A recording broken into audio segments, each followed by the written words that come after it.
여러분, 우리가 인생을 살아가다 보면 좋은 일이 일어나서 기분이 좋을 때가 있고, 또 반대로 생각지 못한 불행한 일이 생겨서 기분이 좋지 않을 때가 있습니다. 어떤 사람은 인생의 높은 곳에서 시작하다가 나락으로 떨어지는 사람이 있는가 하면, 또 어떤 사람은 인생의 바닥에서 높은 곳으로 올라가는 사람이 있고, 어떤 때는 모든 문제들이 술술이 잘 풀리는 것 같다가도 어떤 때는 하는 일마다 꼬이는 때가 있습니다. 이처럼 인생이란 누구에게나 높낮이가 있습니다. 그러나 신앙의 관점에서 볼 때 우리 인생을 바라보게 되면 높고 낮은 게 없습니다. 높으면 높은 대로, 낮으면 낮은 대로 하나님께서 우리에게 향하신 뜻이 들어가 있기 때문입니다. 여러분, 그래서 우리가 높아지는 게 축복이고 낮아지는 것이 하나님의 혹시 벌이라고, 또 하나님의 저주라고 생각하시는 분이 있다면 이 시간 여러분의 생각을 바꿔주시기 바랍니다. 때로는 높은 데로 가는 것이 죄를 짓게 만드는 시험이 될 수가 있고, 낮아지는 것이 하나님 없이는 살 수 없다라고 하는 은혜가 될 수가 있습니다. 지금까지 우리는 창세기 족장들의 이야기를 살펴봤습니다. 야곱의 인생이 그렇지 않습니까? 본문 말씀 4절에 보니까 하나님께서 야곱과 함께 애굽으로 내려가겠고 반드시 야곱을 인도하여 다시 올라올 것이라고 하셨는데, 저는 오늘 여러분과 함께 애굽으로 내려가는 인생과 가나안으로 올라가는 인생에 대해서 나눠보고자 합니다. 죽어있는 줄만 알았던 요셉이 살아서 그것도 강대국인 나라의 총리가 되었다는 소식을 들은 야곱은 얼마나 기뻐했는지 45장 27절에 보니까 기운이 소생했다고 합니다.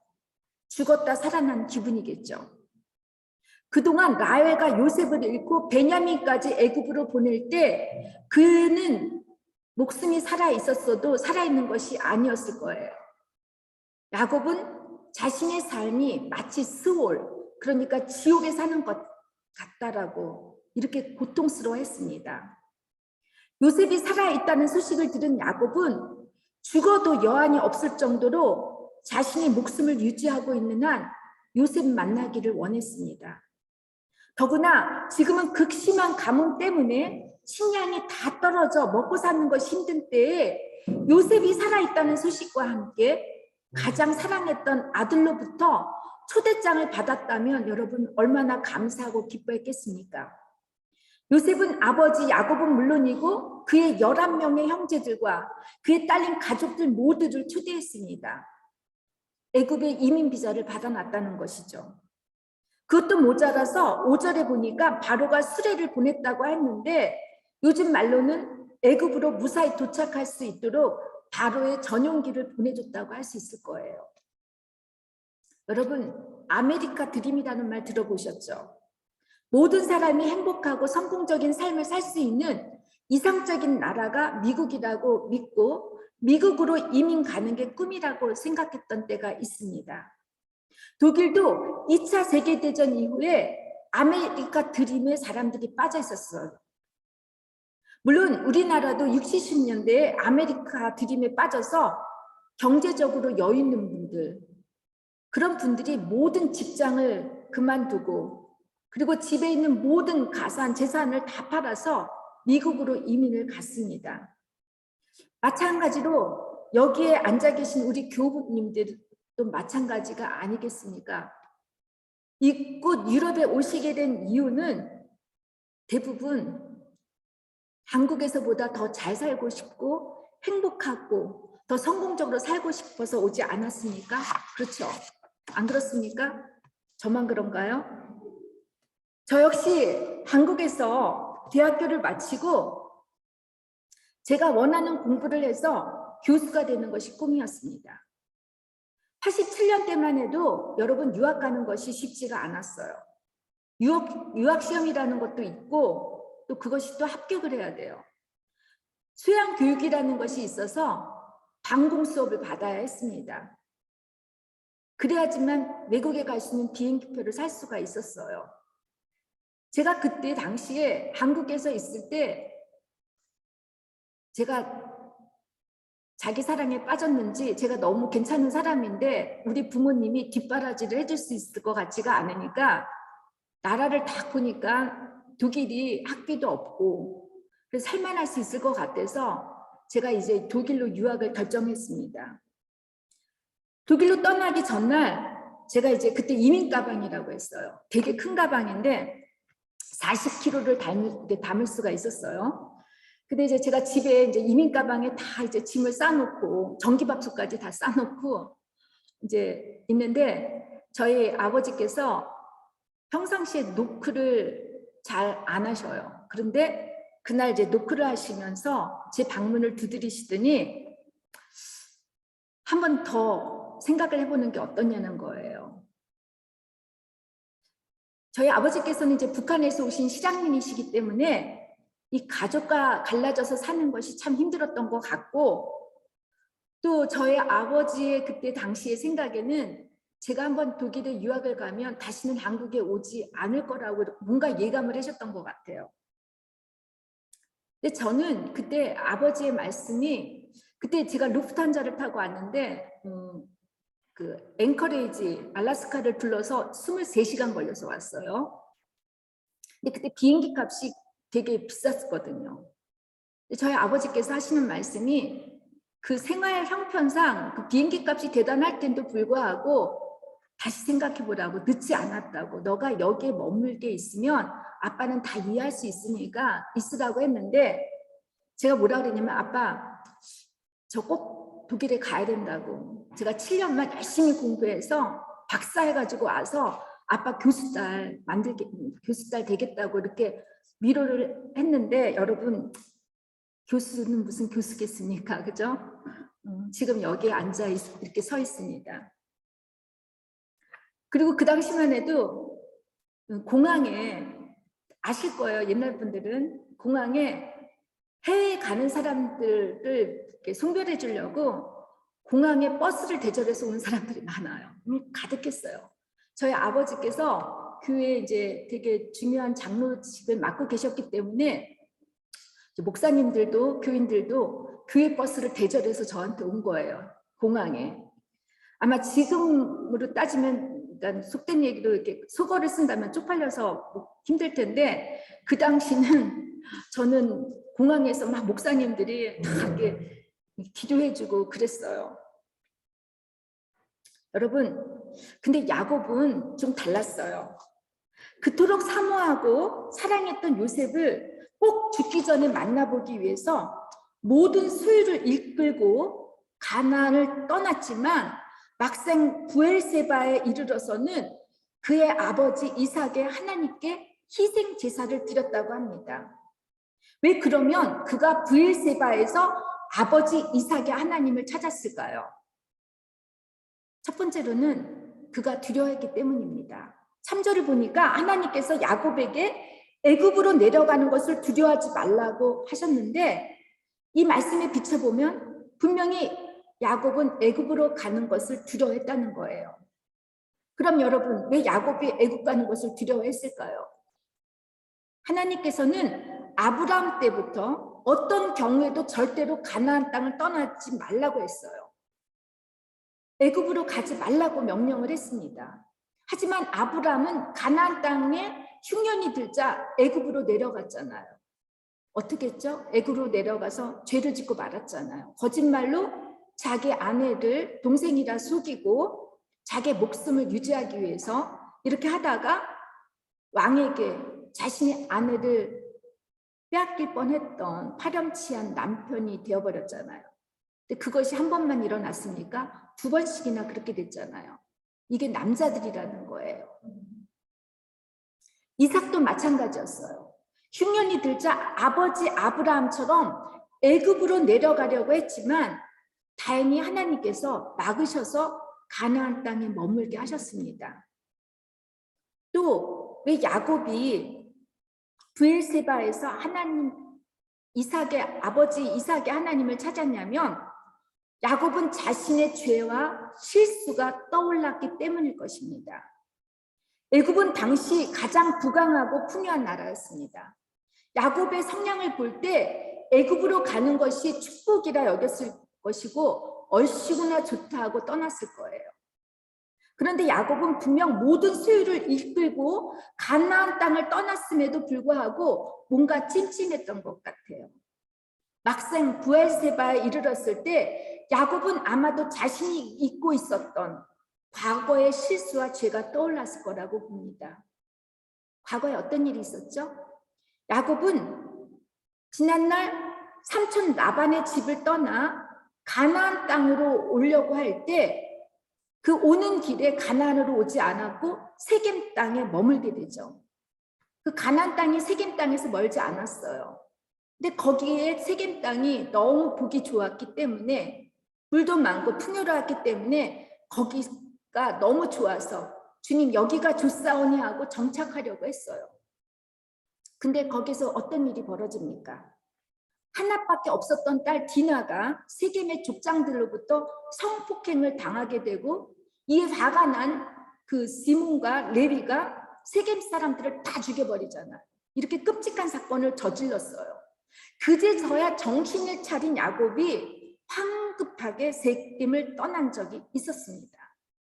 아무리 애굽이 좋다 해도 하나님께 묻지 않고 선택한 일에 어떤 결과가 따를지 야곱이 미리 알았다는 것이죠. 그렇기 때문에 야곱은 막상 애굽으로 가자니 가나안 땅을 떠나는 것이 하나님께 옳은 것인지 묻고 싶었을 것입니다. 세 번째, 브엘세바는 야곱에게 믿음을 물려준 조상들의 터전이었기 때문입니다. 브엘세바라는 이름은 7개의 우물, 맹세의 우물이라는 뜻이죠. 우리 다 배웠습니다. 그죠? 가나안의 남쪽에 있는 곳으로 이집트와 멀리 떨어져 있지 않는 국경에 위치한 도시입니다. 이곳은 아브라함뿐만 아니라 이삭에게 각별한 곳으로서 이들이 상당 기간 머물면서 하나님께 제단을 쌓고 하나님과 언약을 맺었던 곳입니다. 아브라함은 브엘세바에서 블레셋 아비멜렉 왕으로부터 7개의 그 암양을 주고 우물을 사서 더 이상 블레셋에게 방해를 받지 않겠노라고 언약을 맺고 이곳에다가 에셀 나무를 심고 영생하시는 하나님 여호와의 이름을 불렀었어요. 그리고 한동안 살았습니다. 야곱에게 있어서 베델이 하나님을 인격적으로 만나는 곳이었다면 브엘세바는 이삭에게 아주 각별했던 곳입니다. 브엘세바에서 어떤 일이 일어나죠? 아버지 이삭이 죽었다 살아나는 일이 있죠. 하나님께서 아브라함에게 너의 아들 이삭을, 독생자 이삭을 나에게 바치라고, 희생 제물을 바치라고 이렇게 유기했을 때 저는 아브라함의 믿음도 좋았지만 이삭의 나이가 그때 17살 정도 됐다면 다 컸어요. 다 알았을 거야. 자기 아버지가 장작 위에 자기를 밧줄로 꽁꽁 묶어서 올려놨다면 자기가 지금 무슨 일을 당하는지 알 수 있지 않을까요? 그런데 그것에 대해서 대꾸하지 않았다고 성경 기자는 기록하고 있습니다. 이런 아버지의 믿음, 할아버지 아브라함의 믿음에 못지않게 아버지의 그 이삭의 믿음이 아주 컸다는 것이죠. 그뿐이 아니에요. 이삭은 참 착한 사람이었던 것 같아요. 그는 믿음과 행동이 일치된 사람이었습니다. 이삭의 인생을 살펴보면 평생 우물을 파는 사람이었어요. 가는 곳마다 열심을 다해 우물을 팠지만 주변 족속 사람들로부터 방해를 받거나 우물을 빼앗기고 말아요. 남 좋은 일만 해주는 거죠. 그래도 그는 포기하지 않고 우물을 파러 다녔어요. 이삭이 판 우물이 모두 7개인데 6개의 우물을 다 뺏겨요. 얼마나 속상했겠어요. 그 우물 하나 파는데 몇 년이 걸릴 텐데. 이렇게 속상했던 이삭은 브엘세바에 도착해서 먼저 하나님께 제사를 드립니다. 하나님께서 어떻게 말씀했는지 우리 함께 봉독하겠습니다. 창세기 26장 24절을 함께 봉독하겠습니다. 창세기 26장 24절입니다.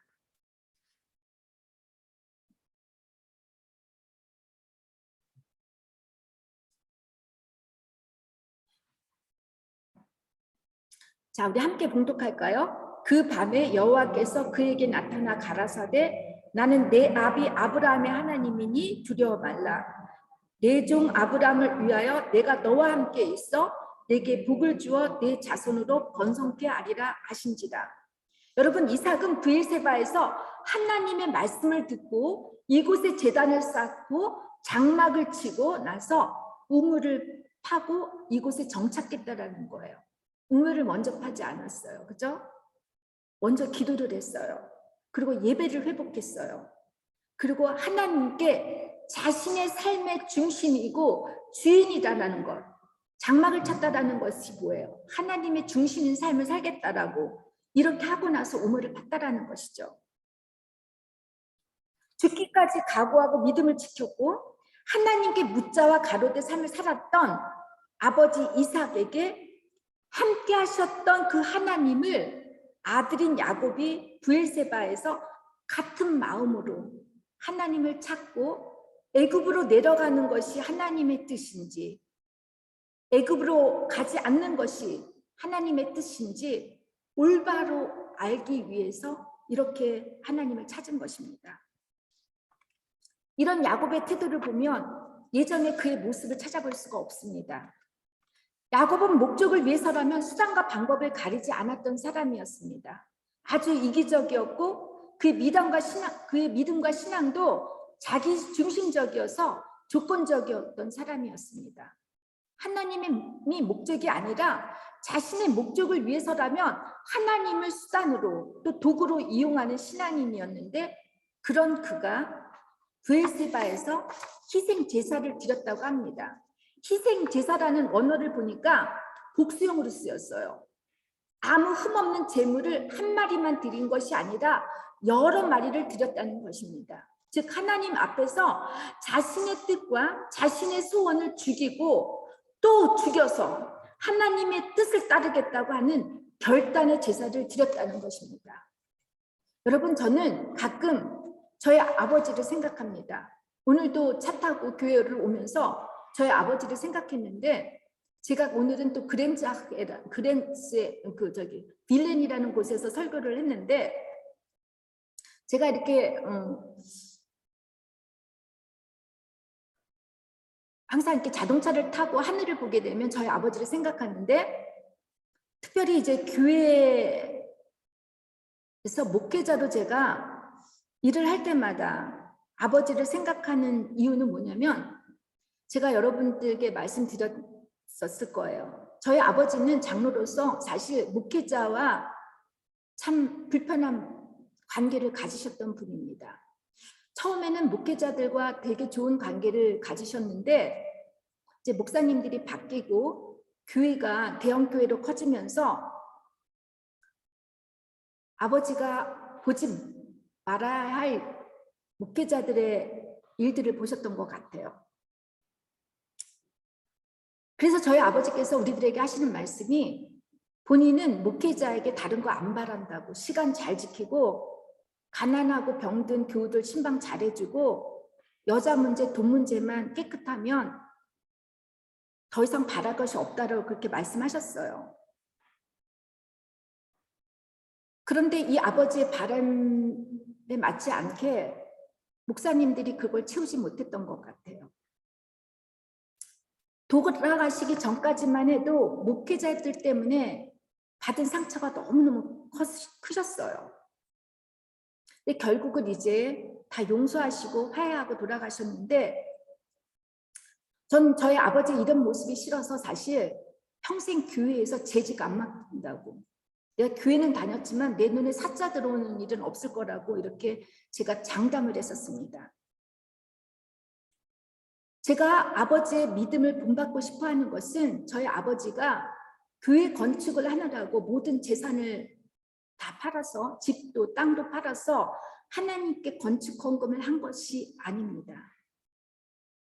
제가 아버지를 존경하는 것 중에 하나가 아버지께서 매주 예배를 새벽 기도 열심히 하고 이것도 존경하지만 제가 아버지를 존경하는 가장 커다란 이유 중에 하나가 뭐냐면 말기에 이제 췌장암에 걸리셨는데 한 번도 하나님을 원망하는 일을 제가 보질 못했습니다. 제가 이제 아버지의 췌장암을 케어하기 위해서 한 달 동안 한국을 방문했는데 그때 이제 아버지의 몸 상태가 다 암이 전파가 됐어요. 그 병원에 갔더니 2달이라고 이렇게 의사가 얘기를 했어요. 제가 이제 가끔 아빠와 함께 이제 공원으로 산책을 나갔는데 한번 제가 물어봤어요. 아빠는 무섭지 않아? 그리고 하나님 원망하지 않아? 그렇게 열심히 평생을 하나님을 위해 살았고 또 순교까지도 하려고 했었고 근데 이렇게 췌장암에 걸리고 아빠를 힘들게 했던 그 목사님은 폐지금 몇 억을 받아서 테니스 치고 떵떵거리며 사는데 아빠는 하나님이 원망스럽지가 않아 하고 물어봤었습니다. 근데 저희 아버지 말씀이 하나도 원망스럽지 않대요. 원망하고 싶은 마음이 없었겠습니까? 그런데 저희 아버지 신앙은 하나님은 너무 귀하신 분이기 때문에 원망의 대상이 아니라는 거였어요. 제가 그때 아버지의 모습을 보았을 때 참 마음이 뭉클했었어요. 그리고 이제 독일에 돌아와서는 밤마다 새벽마다 이제 제가 전화를 받는 게 무서웠어요. 돌아가시기 이틀 전에 통화를 이제 아빠랑 했는데 아빠가 저에게 하시는 말씀이 당신은 가장 세상에서 부유하고 행복한 사람이고 그러니까 너희들은 믿음을 잃지 말고 모두 화목하게 잘 살아달라는 말씀이셨습니다. 아버지의 기도가 있었는지 어머니의 기도가 있었는지 우리 6형제 중에서 4명이 목회자로 일을 하는데 여러분 저희들이 목회자로서 일을 할 때 항상 저희 아버지를 생각합니다.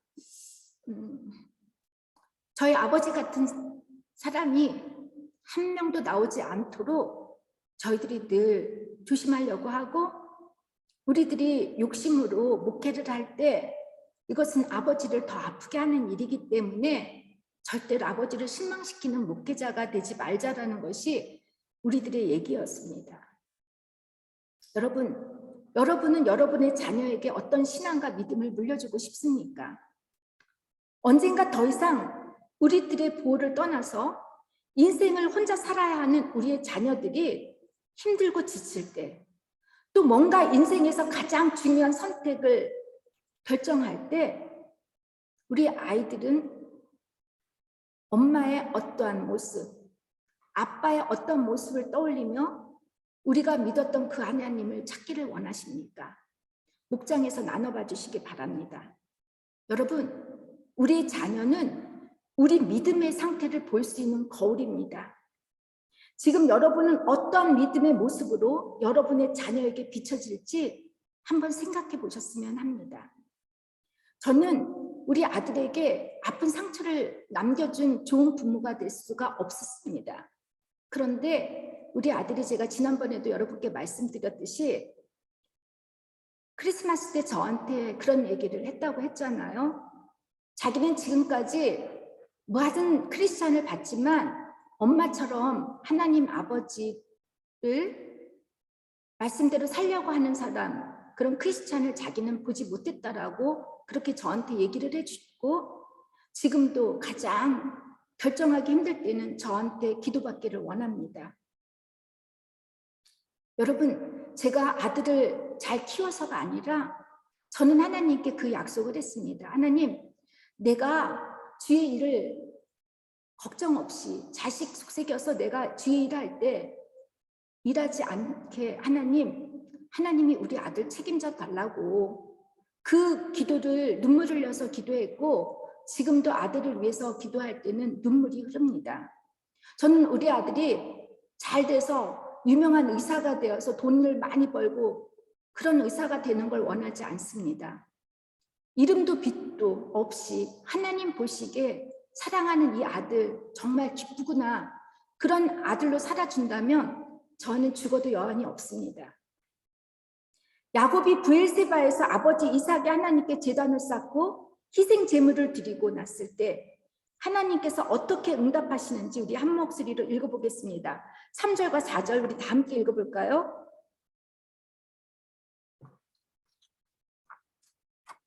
자, 읽어보겠습니다. 하나님이 이르시되 나는 하나님이라. 내 아버지 하나님이니 애굽으로 내려가기를 두려워하지 말라.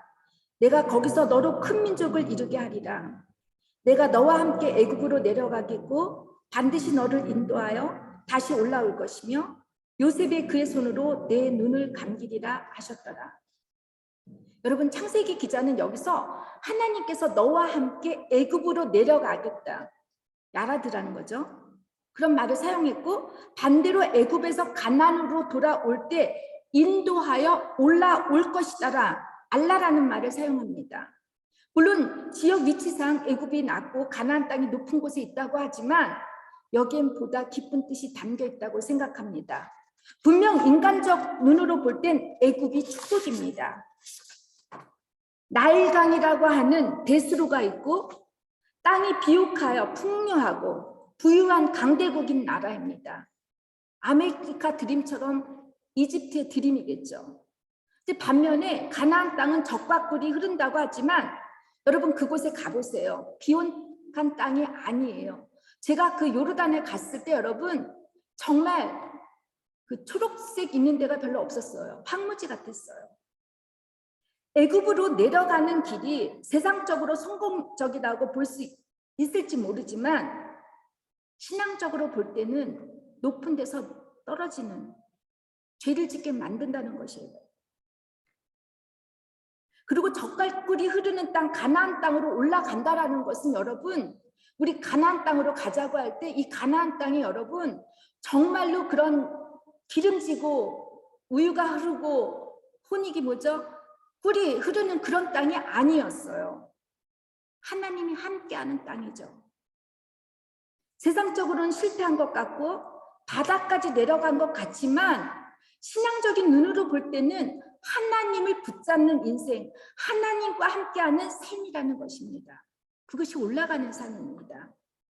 여러분, 인생의 행복에는 어두운 죄의 유혹이 반드시 그늘처럼 따라다닙니다. 인생의 불행에는 그러나 인간의 한계를 깨닫게 하는, 겸손을 배우게 하는 은혜가 따르게 됩니다. 여러분 어때요? 문제가 있으면 하나님 더 간절하게 사모하죠. 문제 없어 봐요. 날씨 좋아 봐요. 주일 교회 오는 거 부담 가요. 그렇지 않습니까? 돈이 은행에 많이 쌓일수록 여러분 헌금 잘할 것 같죠? 안 그래요. 돈이 없을 때 헌금을 더 잘하는 것 같아요. 하나님의 관점에 볼 때는 인생의 오르막길도 내리막길도 모두가 같아요. 어디를 가든지 임마누엘 하나님, 우리와 함께 하시는 하나님이시기 때문에 그 하나님이 우리와 함께 한다면 이 자체가 복이 되고 축복이고 그것이 하나님의 나라인 것입니다. 믿습니까, 여러분? 그런데도 여러분 애굽으로 내려가기를 원하죠. 그렇죠? 저도 그래요. 그렇기 때문에 우리가 성공했다 해서 너무 자랑할 필요도 자만할 필요도 없고, 선자는 넘어질까 조심하라고 하셨듯이 늘 죄의 유혹을 받거나 시험에 들지 않도록 깨어 있어야 합니다. 결국은 어떠죠? 애굽에서 종살이 하게 되잖아요. 그렇죠? 그거는 나중에 우리가 창세기 마지막 할 때 나눠보겠어요. 그리고 실패했다고 해서 너무 좌절할 필요도 없습니다. 여러분, 더 내려갈 때, 예전에 제가 바닥까지 내려갈 때 더 이상 바닥 내려갈 때 있나 하고 생각해 봤더니 바닥에도 지하 1, 2, 3층이 다 있더라고요. 가장 밑바닥까지 내려가 보니까 하나님께서 다시 올려주시더라고요. 근데 가장 밑바닥에 왔을 때 더 이상 나는 이 길에서 갈 길이 없다고 멈추면 여러분 안 됩니다. 반드시 하나님이 나를 일으켜 올려주실 거라는 소망과 믿음 꼭 잃어버려서는 안 됩니다. 믿습니까, 여러분? 창세기 46장 8절부터 27절까지는 애굽으로 떠나는 야곱의 11명의 아들들의 이름과 그리고 그들의 직계 가족들의 이름이 나열되었는데 어떻게 되죠? 레아부터 결혼한 순서부터 이렇게 했는데 모두 합해서 70명이라고 합니다. 46장 처음에 하나님께서는 야곱에게 새롭게 지어주신 이름 이스라엘이라는 이름으로 시작하는데 하나님께 야곱이 기도할 때는 이스라엘이라고 부르지 않았어요. 야곱이라고 불렀어요. 야곱의 족보에서 요셉의 이야기로 시작되었듯이 46장부터는 야곱의 12아들 이스라엘의 12지파의 역사가 준비되고 있음을 암시하는 것이기 때문입니다. 하나님께서 이스라엘의 12아들을 통해 큰 민족을 이루게 하시겠다고 하시는데 왜 그러면 그것이 가나안 땅에서가 아니라 애굽이어야만 할까 참 궁금했습니다. 제가 진짜 이번 주에 시간이 없었어요. 거의 밤 11시에 이제 오는데 사실 이렇게 일이 많아 본 적이 없어요. 지치고 지쳐서 성경을 설교를 준비해야 되는데 주석을 다 찾아봐야 되잖아요. 미안하지만 찾아볼 시간이 없었어요.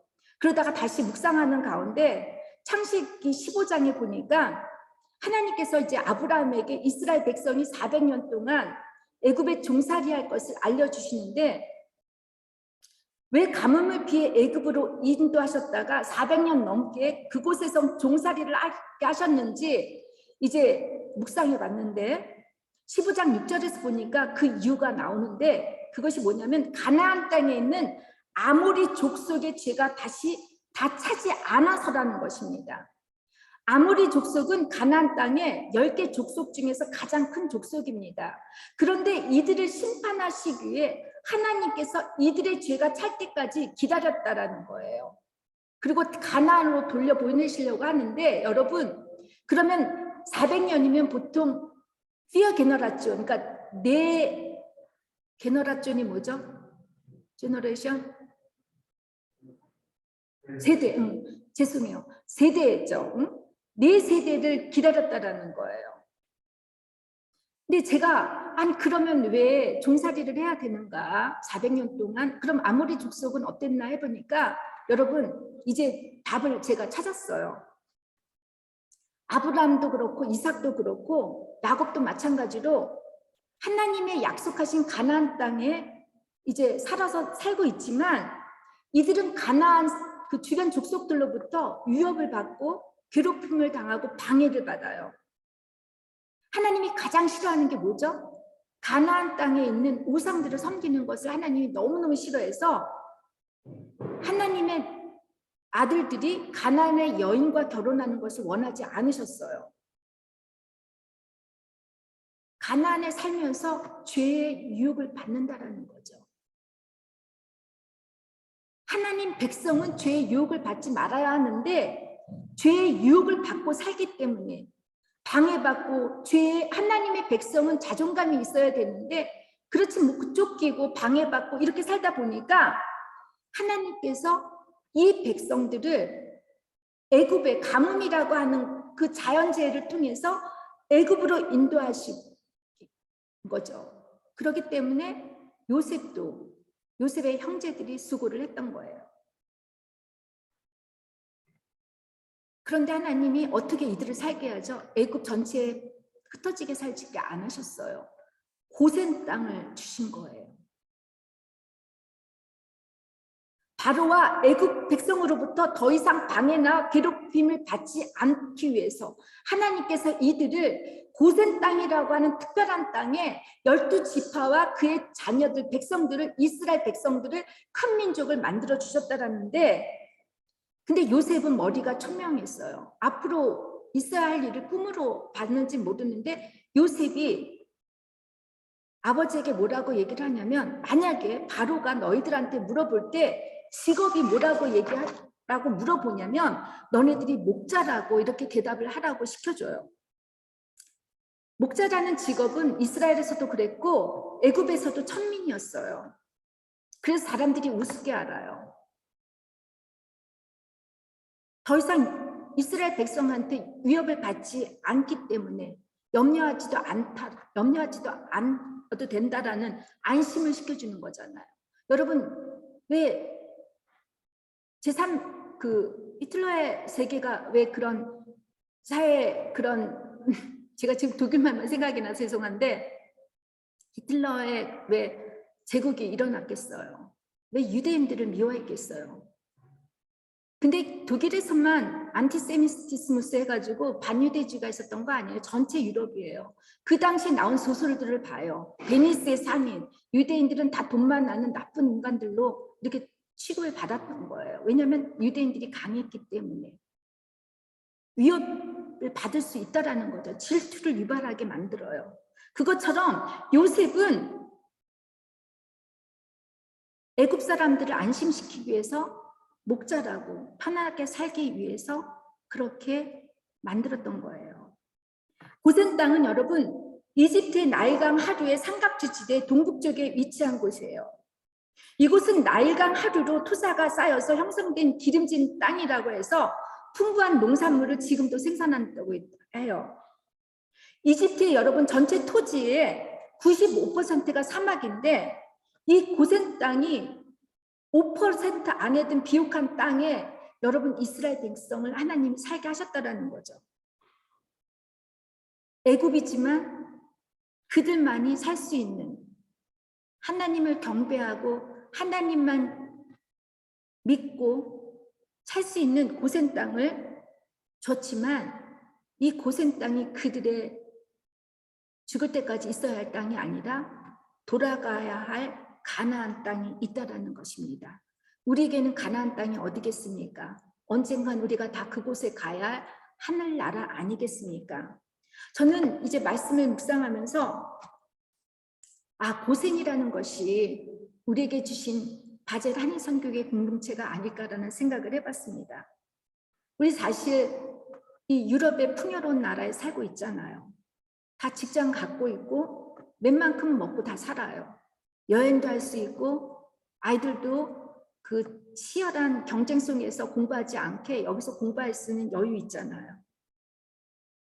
또 사회적인 안정제도가 다 되어 있어서 렌트, 우리 실업료 받을 수 있고 나이 들면 연금 받죠. 의료보험도 되어 있어요. 몸이 편안해요. 신앙생활하기 쉽지 않아요. 그런데 하나님께서 우리에게 이 바젤 한인 선교회를 해줬다라는 거는 너네들이 언어가 약해서 독일 말로, 프랑스 말로 이렇게 예배를 드리면 낯설게 느껴질까 봐 너의 모국어로 나를 마음껏 이스라엘이라 부르지 않고 야곱이라고 부른 것처럼 하나님께서 우리 각자의 이름을 불러주시면서 여기에서 사랑하는 아들아, 딸아, 이곳이 내가 너에게 허락한 고센이라는 거 잊지 말라고 주신 선물입니다. 여기 살면서 방해받지 말고 죄에 유혹받지 말라고 하나님이 보내주신 곳이 저는 바젤 한인 선교회가 아닐까 생각합니다. 여러분 이곳에서 우리 2세, 3세 이 아이들이 잘 자라서 정말 엄마의 언어, 아빠의 언어로 이 아이들이 하나님의 말씀을 들었을 때 얼마나 아름답게 잘 자라겠습니까? 이 아이들이야말로 이제 애프터 코로나 이후에 어떻게 될지 몰라요. 미국에 다시 그 오미크론의 변이가 생겼는데 그 변이 생겨서 죽어가는 게 더 숫자가 많을 거라는 그런 예고도 있는데 아무도 몰라요, 여러분. 저는 이 고센 땅에서 우리들이 주신 이 은혜, 선물을 여러분 감사히 받고 이곳이 우리의 방패가 되어서 귀한 성이 되어서 성벽이 되어서 세상의 어떤 유혹과 세상의 어떤 여러분을 힘들게 하는 그런 모든 것들로부터 막을 수 있는 곳이 되기를 주님의 이름으로 축원합니다. 이곳이 여러분에게 힘을 주는 곳, 위로를 주는 곳, 하나님의 살아계심을 경험할 수 있는 곳이 되기를 주님의 이름으로 축원합니다. 기도하겠습니다. 사랑의 주님 감사합니다. 인생의 오르막길 참 쉽지 않지만 하나님 우리가 이 모든 것에 임마누엘 하나님 함께 하시는 하나님을 우리가 믿고 그 하나님을 경험하며 이 세상을 잘 살아갈 수 있도록 우리들에게 힘 주시옵소서. 하나님, 더욱더 겸손하게 더욱더 낮아지는 마음으로 주님을 사모하는 간절함이 저희들에게 있게 하시고, 이 간절함으로 모인 이 주님의 교회 공동체를 통해서 하나님 나라가 확장되기를 주님 기도합니다. 함께 하시기를 간절히 바라고 예수님의 이름으로 기도드렸습니다. 아멘. 이제 우리 모두